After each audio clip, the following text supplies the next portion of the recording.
الله الرحمن الرحيم أشهد أن لا إله إلا الله وحده لا شريك له وأشهد أن محمدا عبده ورسوله.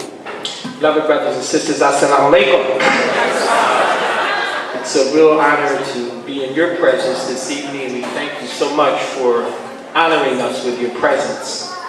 Education, as you'll hear from our guest keynote speaker, is something that's very dear to us. And we at Masjid Allah have that as one of our highest priorities. In fact, it is the highest priority at our masjid. And I don't want to talk too long, but I'm just stalling for time until the speaker comes forward. So just bear with me for a little while as he gets ready to come forward and deliver his message.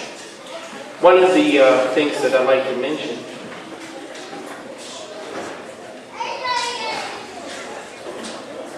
I was just told that a silver Cadillac is blocking someone in and you have to move your car. So if you have a silver Cadillac, please go out and put it in another location. As I was saying, I don't want to, Brother Imam, I don't want to take a long time. I really need to have you listen to our guest speaker. Allah subhanahu wa ta'ala has blessed this brother tremendously. Those of us who have been fortunate enough to hear and learn and study with him know that to be a fact. Our beloved Imam, Warati Muhammad radiallahu anhu, may Allah have mercy upon him and grant him paradise, left many wonderful seeds who will continue with his work. And it's my honor to introduce to you one of those wonderful students. He's like an unknown treasure. I bring you Imam Benjamin Bilal. Assalamu alaikum.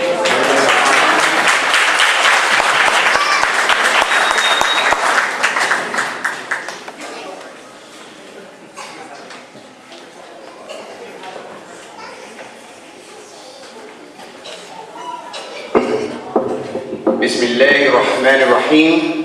With Allah's name, the merciful benefactor, the merciful redeemer. We praise Allah. Alhamdulillahi Rabbil Alameen.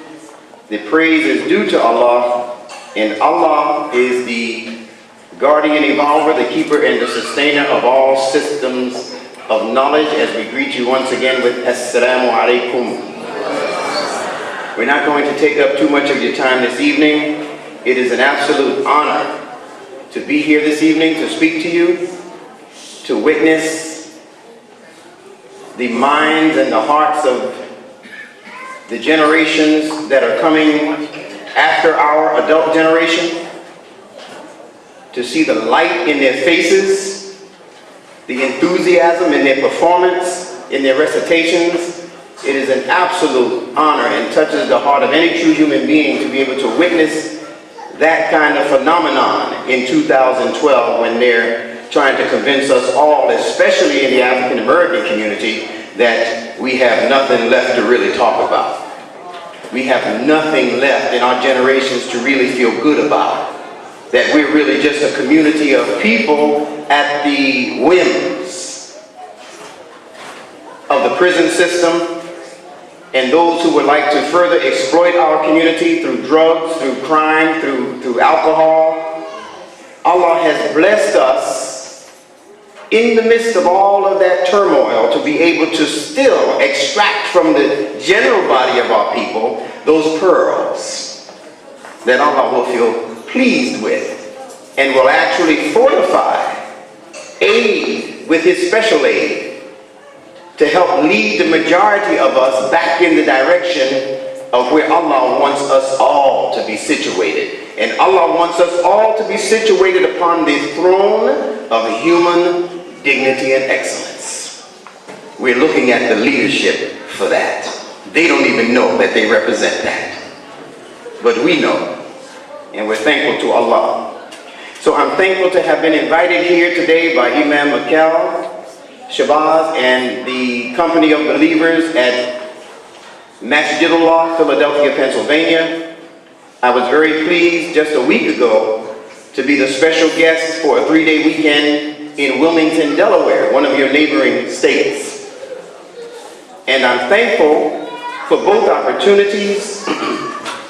The experience in Wilmington, Delaware was kind of unusual for me because somehow, some way, they were able to get the actual mayor of the town to come up and greet me into this city.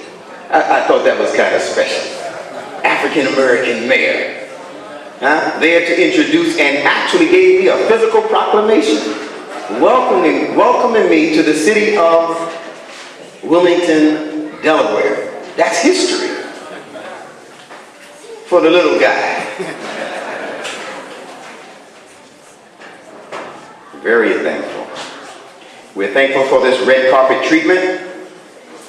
We know that red is a color that is associated with blood. But if you think about the concept of blood and think something bad, you're thinking wrongly. Because if it wasn't for the blood, none of us would be here. So the blood, as Imam Muhammad has said on many occasions, represents the human being's social life and social interaction. So for us to be astute enough to catch that signal and give ourselves the red carpet treatment that other dignified communities of people give themselves, we should be honoring ourselves just for having that kind of intelligence. Yes. Now let's get to the main meat of our discussion tonight. This is in celebration of the madrasa. And what we need to do as a community of people growing towards community excellence is understand the terminology that we are in the habit of using perpetually, using on an ongoing basis. There are very common terms that we use as Muslims that come out of the Quran, and there are ideas that come out of the life examples of Muhammad the Prophet sallallahu alaihi wasallam, praise and peace be upon him. And we tend to take these terms, use these terms, and then we end up being lazy with these terms because we don't understand the full import or importance of the terminology that's in the Quran. So we get lazy and we refer to things that should be respected on the highest of levels, in words and with attitudes and with emotions attached to them that actually degrade the quality of the terminology. I'll give you just a quick for instance, especially in New York. This is very popular. Brothers say, where you heading now? I'm heading to the masjid, man. I gotta go bump my head on the rug. I remember hearing that years ago, and that didn't fall well on my ears. Bump my head on the rug, referring to the salat. That's not a good thing to attach to something as noble and as uplifting and inspiring as what salat is supposed to represent for the Muslim.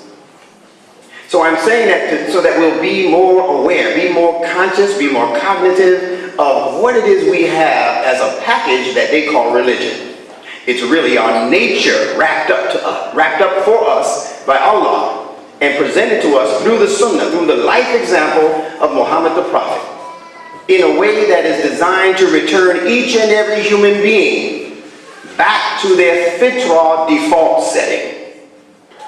You know how if you have a problem with your computer, you call the computer fix-it guy to come over, and sometimes he'll say, well listen, your computer crashed and I cannot save all that junk that you had in there that was responsible for the crash.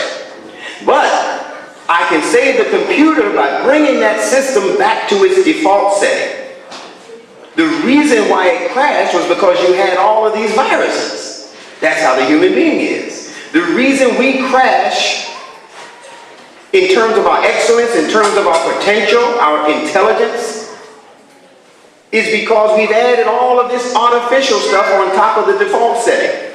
And it is not congruent, it is not consistent with the way the computer is meant to operate. We do the same thing as human beings.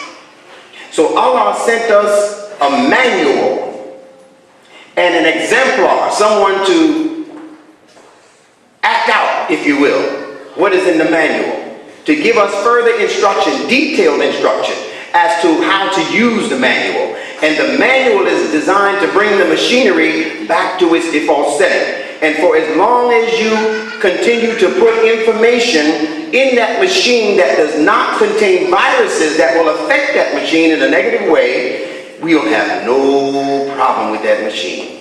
Well, we are that machine, dear people. And Allah has designed the human intellect, in the words of Muhammad the Prophet, who said that the greatest thing that Allah has created in terms of utility has been the human intellect, the aql. We're talking about education tonight, right? He said that he is reported to have said, sallallahu alayhi wa sallam, that the greatest tool for the advancement of human life and human concerns is right here between our two ears. The aql is called in Arabic. It's translated as the intellect. This word education, those of you who know me, God bless you. Those of you who don't, God bless you also to get to know me better. Because I am considered to be a proficient kind of wordsmith when it comes to the origins of words. It's called etymology. Fancy word for the study of words and where they come from. Words are just like people. All of them came from somewhere. Words also have genes, as I call it. Genetics, where you can trace it back to its origin. You know whether this word is the brother of another word, or whether it's the cousin of another word, or as some black folks would say, the 17th cousin on the mother's side. Well, words are like that also. It might end up in English, but it began in German. It began in Arabic, but it ended in Spanish. They are all related, and Allah has blessed me with a technique for determining how to compare words, sounds, consonants, and show you the congruity from one language into another. That's not what we're here for today, but if you want a taste of what that means in person, you need to be at Masjid Allah tomorrow at 1 o'clock. Yeah, you need to make time and be at Masjid Allah. And I mean every age group I'm speaking to. You need to be at Masjid Allah for the final day of a 3-day series of lectures. So this word educate, look at it. Educate comes from the simple word that most of us are not familiar with called educe. E-D-E-C-E. Pardon me, E-D-U-C-E. Educe. I'm going to put you all back in school. Say educe. Say educe. One more time. Say educe. Educe simply means to bring out or to lead out. The word actually tells you, if you understand letters and letter symbols and what they represent, the E by itself means to lead out, like the word exit. You understand? Every time you see an E, an EX, an ED, it means to lead out. If you see an IN, it means to bring in. So when you say intelligence, that means that you're taking something from out here and you're bringing it in. If you say educe, that means you're taking something that's in here and you're bringing it out. You see the connections already, right, instructors and teachers? Education was never meant to be something that represents putting a bunch of small minds in a classroom and having the attitude that there's nothing in that brain. I with my master's degree. I with my PhD. Now I'm the responsible one for opening up the top of that head and pouring into it all of the valuable gems of wisdom that I learned in my training to be a teacher. That is not what education is. Education is firstly recognizing that there is an innate package of information in the child, inborn. No parent had to give it to her. No teacher could have supplied it.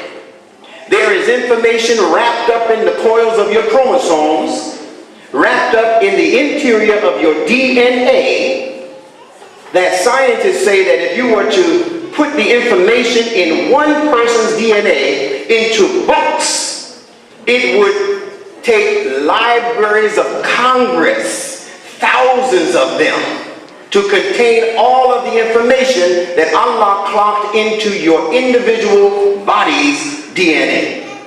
Now, if that doesn't ring a takbir, that's the Allah we're talking about. We're not talking about no terrorist God. We're talking about the Rabbil Alameen, the Lord of all systems of knowledge.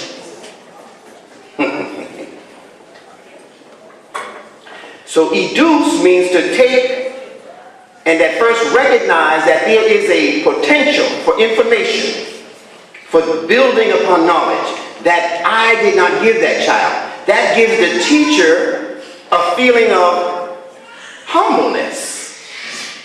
I'm actually being put in a position by my Lord and Creator to service a creature who is coming to me with innate possibilities and qualities already. So I have to have a certain amount of attention and respect to that little creature. Even though he's dribbling, even though he's tired, even though she's crying, even though whatever, all of the circumstances related to the young life that's in front of me. It's a crude life. It's an unformed life, like unformed clay. But God has blessed me with the ability to address that clay and help mold and shape that clay into the kind of shape that will be most pleasing to the creator of that form. Is everyone understanding? Alhamdulillah. So we're talking about that happening in an environment called the madrasa. Don't think that madrasa means what school means. Madrasa and school are two different schemes. And scheme is not always a bad thing.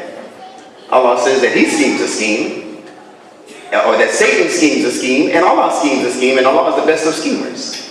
The universe is a scheme. That's a scientific term for the formation and creation and activation of this universe. Scheme. Madrasa comes from the verb darasa. Say it with me. Darasa. D-R-S. Darasa. Say it one more time. There you go. That's what madrasa comes from. Now, what is darasa? Darasa is also where we get the popular name given to us in the Quran, Idris. You've heard that name, right? Idris. Given in the ascension also of the prophet, praise and peace be upon him. One of the prophets in that ascension. Now, what is all of this? What does all of this have to do with education? Idris, as a side note, is the one prophet who is compared by Muslim scholars and also non-Muslim scholars as being the equivalent of the ancient Egyptian character called Thoth. T-H-O-T-H. Thoth. Look it up on your computer. Thoth was the so-called god of the scribes, the people who write things down. He had a falcon that served in the same capacity as when they used to make the pens that they would dip into the ink. The feather, the quill pens. Right? That's part of what his beak represented. And he's always seen writing, scribe, writing. Thought is where the English-speaking people get the word thought. T-H-O-U-G-H-T.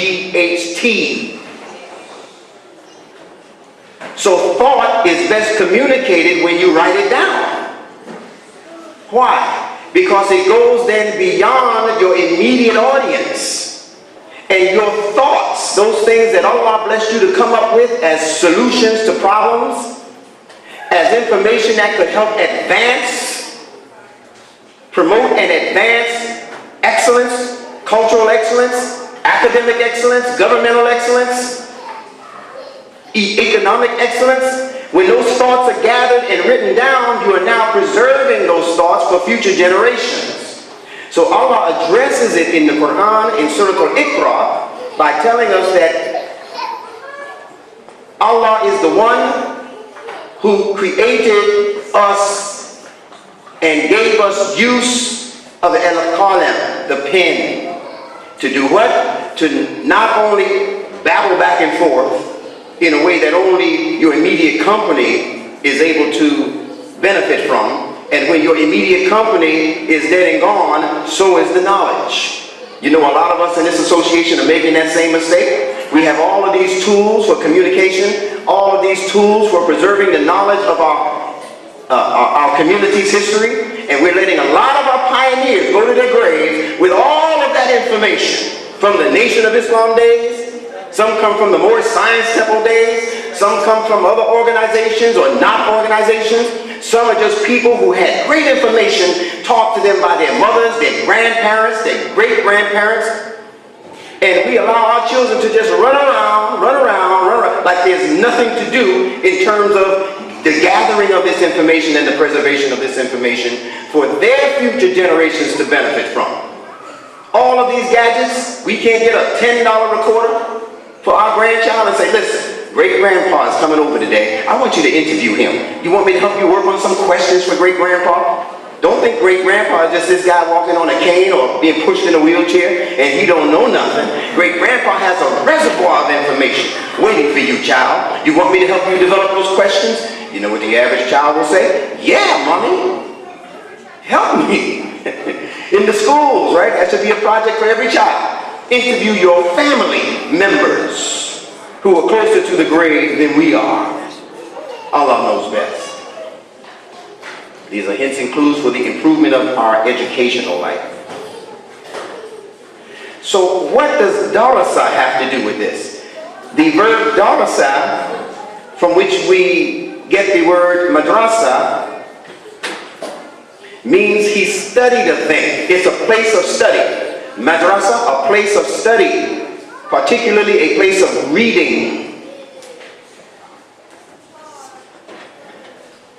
And it is study that is going to advance us, advance the life form. Now I'm going to take you somewhere where you might not have been unless you've heard me speak on these subjects of words and word meanings. The verb darasa and many of the words that are given to us in the sacred Quran